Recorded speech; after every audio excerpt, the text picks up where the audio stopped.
নমস্কাৰ। এইটো কিমান ধুনীয়া লাগিছে চাওকচোন ভিউটো। আৰু এয়া আমি নগাঁও টাউনৰ মাজত আছোঁ। ৰাতি এতিয়া 12টা বাজি গৈছে। আমি ইয়াত এতিয়া আছোঁ। কি সুন্দৰ পৰিৱেশ এটা হৈ আছে। নিজাল-জাল পৰিৱেশ এটা। আৰু আপোনালোকক মই এতিয়া দেখুৱাবলৈ লৈছোঁ এই পৰিৱেশটোৰ লগতে আমি এতিয়া এই 12টা বজাত কিয় আছোঁ দেখুৱাবলৈ লৈছোঁ। এই 12টা বজাত আমি শ্বুটিঙৰ কাৰণে আছোঁ। শ্বুটিং এটা কৰি আছোঁ। আৰু সেইকাৰণে চাওকচোন মই দেখুৱাইছোঁ শ্বুটিংটোৰ সৈতে আমাৰ শ্বুটিংটো চলি আছে। চেষ্টা কৰিছোঁ।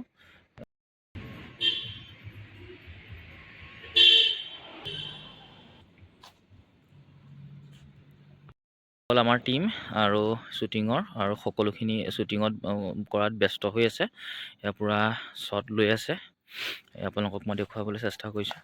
দেখিছে ধুনীয়াকৈ সকলোৱে শ্বট লৈ আছে, নিজৰ নিজৰ কামবিলাক কৰি আছে। আৰু এইখিনিয়ে বৰ্তমান আপোনালোকক দেখুৱালোঁ। ভৱিষ্যতলৈও এনেকৈ দেখুৱাই যাম।